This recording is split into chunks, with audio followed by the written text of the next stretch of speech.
What are you currently seeing that's working in the space? The overall dynamics has shifted, but all the organizations are laying a lot of emphasis on customer experience.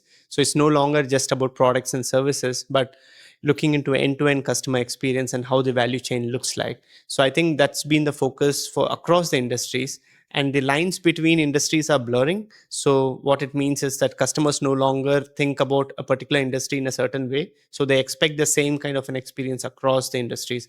So that has forced all the organizations to look into a way to enhance or elevate their customer experience.